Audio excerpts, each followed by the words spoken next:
La ville de Strasbourg a été frappée hier par un attentat qui a fait plusieurs blessés et beaucoup de morts aussi. Et tout cela dans un contexte social fragile, très fragile en France, très tendu.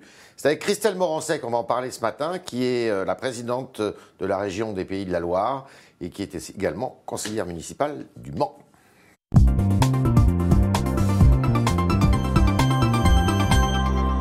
Bonjour. Bonjour. Bienvenue dans ces studios. Alors, la question toujours éternelle des fichiers S a été reposée dès hier soir et ce matin, y compris par Laurent Wauquiez, le patron de votre parti, avec ces attentats. Qu'est-ce qu'il faut faire? Alors, il y a une proposition, Valérie Pécresse, qui dit les fichiers S pour radicalisation doivent être déférés devant la justice pour intelligence avec l'ennemi. Qu'est-ce qu'on doit faire? Bah écoutez, en pleine crise politique et sociale en France, c'est vrai que cet événement à Strasbourg nous met face à une réalité que nous avons vécue malheureusement plusieurs fois en France, cette barbarie. Alors permettez-moi d'avoir quelques mots ce matin pour les victimes, pour les familles, bien évidemment pour les Strasbourgeois qui prennent de plein fouet cet événement. Encore une fois, c'est un symbole qui a été attaqué, c'est Strasbourg. Strasbourg aussi, le Parlement européen, le marché de Noël. Et puis permettez-moi aussi d'avoir des mots forts pour nos forces de l'ordre. Alors la priorité actuellement, c'est bien évidemment d'arrêter cet individu. Je pense que c'est l'urgence des urgences.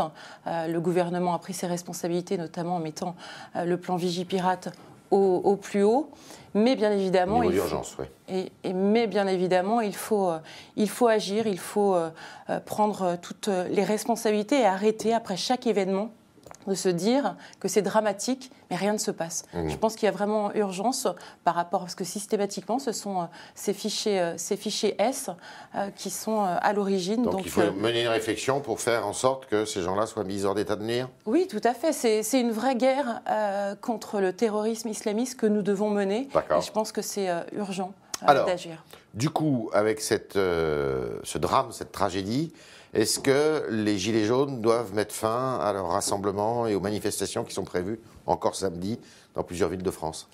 Écoutez, le président de la République s'est exprimé lundi soir. On va revenir sur ces mesures. Mais là, avec la crainte des attentats, la menace terroriste, avec le terroriste en question qui est d'ailleurs encore en fuite, qu'est-ce que vous recommandez? Écoutez, je pense qu'il faut faire preuve de responsabilité. Encore une fois, nos forces de l'ordre, depuis de nombreuses semaines, sont mobilisées face à la mobilisation des Gilets jaunes. Et suite à cet attentat, je pense qu'il faut que chacun prenne ses responsabilités. Donc vous êtes plutôt pour leur lancer un appel au retrait et des ronds-points et aux non-manifestations? C'est ce que forcément je préconise. Une trêve, en fait. Exactement. Je pense qu'il faut, encore une fois, faire preuve de responsabilité face à cet événement tragique. Christelle Morançais, satisfaite des annonces du président de la République lundi soir? Écoutez, satisfaite, il était temps que le président de la République s'exprime. Trop tard? Moi, je pense qu'il est vraiment trop tard. 4 semaines avant d'avoir un mot du président de la République. Là, je pense que c'était dramatique. Là, encore une fois, il faut agir. Il fallait répondre à cette attente des Gilets jaunes. Le contenu. Est-ce que les mesures d'urgence, par exemple, d'ordre fiscal, pour augmenter le pouvoir d'achat, est-ce qu'elles vous paraissent aller dans le bon sens? Écoutez, je pense qu'en effet, il était tard. Maintenant, il a répondu à des urgences demandées par les Gilets jaunes. Je pense qu'une des mesures phares et que nous réclamions, c'est bien évidemment la défiscalisation des heures supplémentaires. C'était une mesure, encore une fois, de Nicolas Sarkozy, du président Nicolas Sarkozy, qui a été supprimée par Hollande. Avec Emmanuel Macron comme ministre de l'économéie. Une mesure, encore une fois, qui apportait... Il était conseiller de l'Élysée à l'époque. Oui, mais enfin, qui apportait quand même du pouvoir d'achat. Donc, arrêtons de détricoter systématiquement les mesures. Il faut, pour résorber cette crise, pour apporter des solutions, est-ce qu'on peut se permettre de laisser filer les déficits? Parce que c'est ce qui va se passer. Tout ça va coûter, grosso modo, entre 12 et 15 milliards d'euros. On risque de passer la barre des 3% de déficit par rapport au PIB, du pacte de stabilité. Est-ce que ça, vous y êtes favorable temporairement? Écoutez, Emmanuel Macron a répondu à court terme. Lundi dernier, ses déclarations, c'est des réponses à court terme. Malheureusement, rien n'est résolu sur du moyen ou long terme. Oui, mais justement, pour mais c'est quand même la répondre au court réalité. terme. Oui, oui. Non, mais on va parler du long terme. Répondre à l'urgence, certes, mais ça fait quand même 30 ans. Est-ce que pour répondre à l'urgence, est-ce qu'il faut laisser filer les déficits? Oui, non. Il y a un moment, c'est le fameux « en même temps du président de la République. Il faut laisser filer les déficits. Mais non, mais c'est derrière, qu'est-ce qu'on va avoir? Qui va payer? On va en parler après. Mais c'est ça, moi, la question. Bah ouais. C'est qu'aujourd'hui, on est face à une dette qui ne cesse d'augmenter. Et donc, il faut faire preuve, encore une fois aussi, de responsabilité, parce que c'est nous, politiques, qu'est-ce qu'on va laisser aux générations à venir? On ne peut plus aujourd'hui, il faut être très clair, et les Français aujourd'hui. Oui, mais vous seriez aux affaires, vous auriez une crise pareille, est-ce que vous laisseriez filer les déficits temporairement pour résorber la crise? Mais cette crise, elle n'est pas d'il y a 4 semaines. Justement. Non, mais cette crise, il faut la prendre. Vous savez, l'élection. Il a dit qu'il y allait. On va en parler. Oui, mais l'élection il va y avoir des conférences des territoires. Oui, mais l'élection d'Emmanuel Macron a suscité beaucoup d'espoir. Ce désarroi que nous avons des Gilets jaunes, il ne date pas il y a 4 semaines. Moi, dans ma région, il y a un an. Donc, tout le monde a sa part de responsabilité, la droite, la gauche, tout le monde? Tout le monde a sa part de responsabilité. En revanche, Emmanuel Macron, qui a été élu en mai 2017, a donné beaucoup d'espoir aux Français. Oui, mais d'accord. Et aujourd'hui, ils sont face à une réalité où le Français qui se lève tous les matins, laissez-moi juste, le Français qui se lève tous les matins, qui va travailler pour le SMIC, voire un petit peu plus, qui paie ses impôts, qui paie ses taxes, qui a 2 voitures, qui fait garder ses enfants, il ne s'en sort pas. Oui, mais il ne s'en sort pas aujourd'hui. Macron est là depuis 18 mois. La droite, la gauche sont là depuis très longtemps. Donc c'est lui qui prend la colère en pleine face.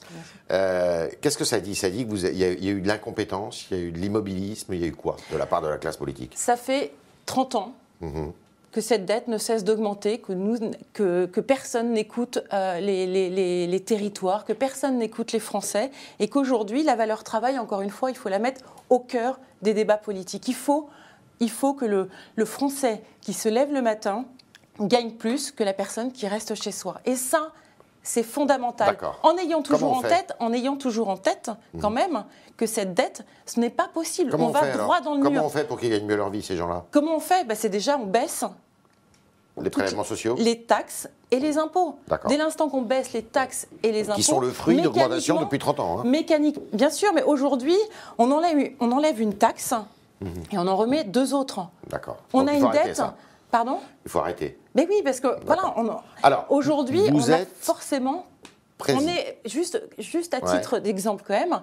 Il y a quelques semaines, en Europe, on a relevé le classement. On est aujourd'hui le premier pays. Alors, je ne sais pas dans quel sens on doit le prendre. Le premier pays en prélèvement obligatoire. 46,4%, c'est énorme. Vous êtes président du PIB, vous êtes présidente de la région des Pays de la Loire, comme je disais en introduction. Vous allez prendre votre part à ces conférences de territoire qui vont être conduites ici et là en France? Écoutez, moi, en tant que présidente de la région des Pays de la Loire, j'ai déjà engagé cet échange, puisque c'est dans ma méthode. Avec qui? Avec des Gilets jaunes? Déjà avec les maires, l'ensemble des maires. J'ai réuni il y a quelques semaines, le 16 novembre dernier, l'ensemble des maires de la région des Pays de la Loire. Il y avait plus de 600 maires au Conseil régional qui étaient réunis, afin qu'on puisse échanger, parce que ce sont les premiers aussi victimes, je dis bien victimes, de toute cette défaillance aussi politique. Les maires donnent beaucoup sur leur territoire. C'est de plus en plus difficile également pour faire aboutir des projets. Ils sont aussi les premiers concernés à avoir les remarques de leurs concitoyens. Qu'est-ce que vous voulez qu'ils sortent de ces conseils et territoires, de ces réunions? Qu'est-ce qui doit sortir? Ce qui doit sortir, c'est une large concertation. Je pense qu'à un moment, il faut arrêter d'avoir cette vision trop parisienne. Encore une fois, moi, toutes les politiques que j'ai pu mettre en place au sein du Conseil régional, c'est d'abord une concertation et après décision. Et c'est de cette manière que vous pouvez emmener l'ensemble de la population sur vos réformes. Et je pense qu'il faut réformer. Comment ça va se passer pendant ces 3 mois alors, dans les mairies là? Parce que c'est dans les mairies que ça va se faire, ces réunions. Après, c'est au gouvernement de dire comment il envisage cette organisation.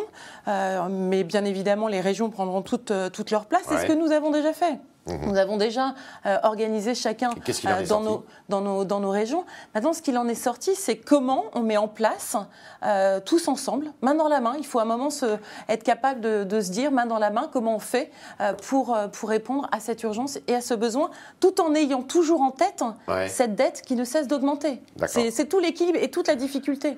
La colère des Gilets jaunes, on l'a senti, on a faim, pour caricaturer, et deux, on veut la parole.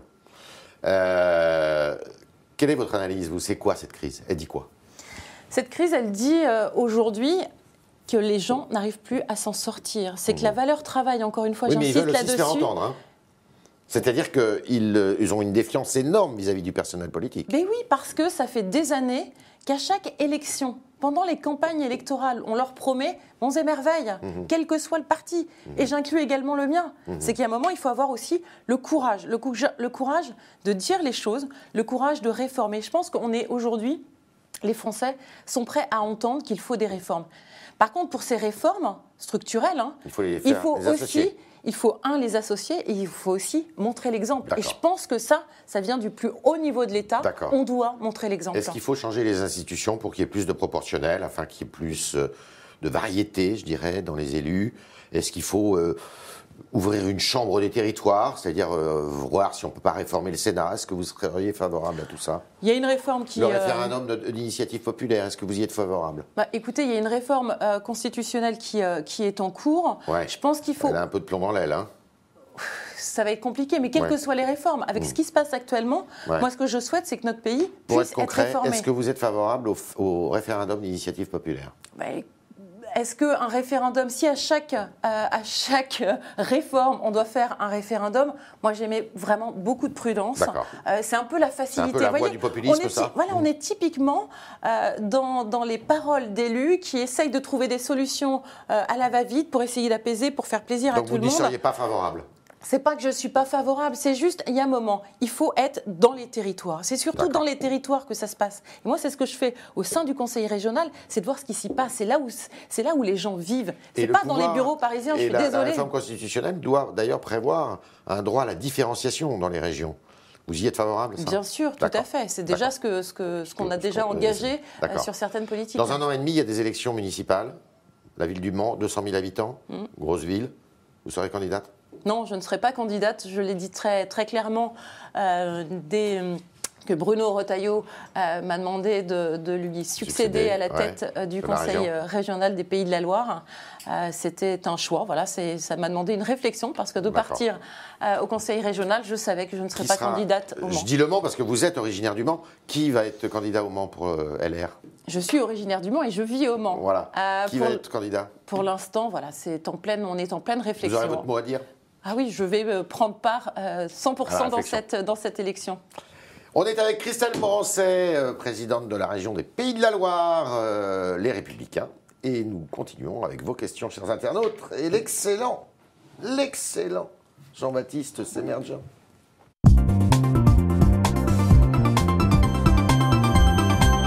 Bonjour Jean-Baptiste. Bonjour Yves, bonjour Christelle Morancet. Une première question de Tivin. Selon Tivin, on demande trop aux chefs d'entreprise. Les chefs d'entreprise, on leur demande de pallier à l'incompétence de l'État. Vous êtes d'accord avec ça? L'incompétence de l'État? Totalement. L'incompétence. Vous êtes chef d'entreprise? Non. Alors, forcément, moi j'ai un autre regard parce que j'ai été chef d'entreprise. Dans quel secteur? Immobilier. Et c'est vrai qu'aujourd'hui, les chefs d'entreprise, beaucoup de choses pèsent chez les chefs d'entreprise. Alors souvent, on a tendance à les accuser. Il faut savoir qu'en France, quand même, 95% des entreprises, ce sont des TPE. Donc avec des salariés, avec moins de 10 salariés. Donc c'est aussi difficile pour eux, avec des charges toujours plus importantes, des prélèvements toujours plus importants. Oui, on leur demande trop. Je pense qu'il faut simplifier pour le monde économique. Notamment la fiscalité. La fiscalité, mais plein de choses, tous les dispositifs. Aujourd'hui, c'est vraiment... Alors, c'était engagé avec la loi Pacte, mais ça a été juste des petites mesures. Je pense qu'il faut aller encore beaucoup plus loin. Et notamment, on ne peut pas leur demander plus de simplicité, la simplicité pour les entreprises. Et puis, en même temps, en janvier, on leur donne des contraintes supplémentaires avec notamment le prélèvement à la source. On reste sur la fiscalité. Philippe voudrait que l'ISF soit remis en place. Vous en pensez quoi? Écoutez, je pense qu'il y a besoin de stabilité concernant la fiscalité. Elle a été supprimée. Maintenant, Une partie de l'ISF a été supprimée. Ouais. L'ISF, précisément, l'immobilier n'a pas été supprimé. Et l'IFI qui a été mis en place. Je pense qu'aujourd'hui, il faut de la stabilité concernant... Donc vous êtes contre le rétablissement de l'ISF? Ah oui, contre le rétablissement de l'ISF, très clairement. Ça a été supprimé. On ne peut pas avoir sans arrêt ce côté yo-yo concernant la fiscalité. Fiscalité encore et pouvoir d'achat. Selon Joac, il faut baisser les loyers pour faire respirer les petits salaires. Est-ce que vous êtes d'accord? Qu'est-ce que vous faites, vous, dans les Pays de la Loire? Baisser les loyers pour les petits salaires. Oui. Après, aujourd'hui, est-ce que ça dépend des secteurs? Si vous voulez, vous pouvez être dans un secteur où les loyers sont relativement bas, et dans des villes Alors comme justement, Nantes. dans les villes, par exemple, il y a une disposition qui avait été prise à Paris, à Lille, pour justement plafonner les loyers dans le social. Vous êtes favorable à ça? Vous qui êtes une spécialiste de l'immobilier. Généralement, quand il s'agit de l'immobilier, j'essaye d'éviter de répondre. Oui, Mais j'aime pas mélanger les sujets politiques les spécialistes de et l'immobilier professionnels. disent que ça tue justement le marché. Exactement. Aujourd'hui, de plafonner comme ça a pu être le cas, le marché immobilier, ce qu'il faut savoir derrière, c'est toute l'économie qui en suit. C'est le bâtiment. Voilà, exactement. C'est un secteur très dynamique. Il faut faire attention de ne pas, Mais vous comprenez de pas le stopper. Joac, sur les loyers hauts et le pouvoir d'achat? Bien sûr, je l'entends. Et après, si vous voulez, quand vous regardez sur les territoires ruraux, vous avez des loyers qui sont relativement bas, mais avec un pouvoir d'achat aussi qui est faible. Donc c'est tout un ensemble qu'il faut regarder. Et je pense que c'est avant tout, pour le pouvoir d'achat, ce n'est pas les loyers, c'est plutôt les taxes et les impôts qu'il faut baisser. On reste sur du concret. Thibault se plaint du manque de rames de TER dans les Pays de la Loire. Quel est ce problème? Ça vous parle? Qu'est-ce que vous faites? Manque de rames dans les TER. Il y a des vrais problèmes. Oui, alors, comme un petit peu partout en France, parce que quand j'échange avec mes homologues des autres régions, les TER, c'est une compétence pleine et entière des régions, bien évidemment. C'est pourquoi on a mis en place, dès janvier, une application où justement on a un retour direct des usagers des TER sur les difficultés qu'ils peuvent rencontrer. Sur certaines lignes, en effet, on a des rames qui sont absolument pleine à craquer. Qu'est-ce que vous allez faire alors? Ce qu'on fait, c'est le dialogue que nous avons avec la SNCF, avec la convention que nous avons d'ailleurs signée l'année dernière. Justement, c'est un vrai bras de fer que nous avons avec la SNCF pour apporter une meilleure qualité de service aux usagers. Dans le même ordre d'idée, est-ce qu'il y a des petites lignes qui sont menacées chez vous? Oui, il y a des petites lignes qui sont menacées. Est-ce que c'est de votre ressort, ça? C'est de mon ressort, mais c'est un vrai bras de fer, encore une fois, avec le gouvernement, avec l'État. Quelle ligne, par exemple? Je vais vous donner Clisson-Cholet, l'année dernière. Nous n'avions pas de réponse de l'État sur une enveloppe de travaux de 7 millions d'euros. La région des Pays de la Loire a fait l'avance de l'État pour que les travaux puissent être réalisés. Et cette ligne-là, elle dessert 2 bassins d'emploi très importants. J'ai une autre ligne sur la ligne Caen-Alençon-Le Mans-Tours, une ligne essentielle, encore une fois, qui dessert notamment des bassins d'emploi, les trajets domicile-travail. Là encore, c'est une enveloppe de 4 millions d'euros que l'État doit porter. C'est le bras de fer que je mène avec l'État pour sauver cette ligne, qui est indispensable pour nos territoires. Une dernière question. Il y a 1 heure, à 11h, les avocats nantais manifestaient contre la réforme de la justice. Est-ce que vous soutenez ce mouvement?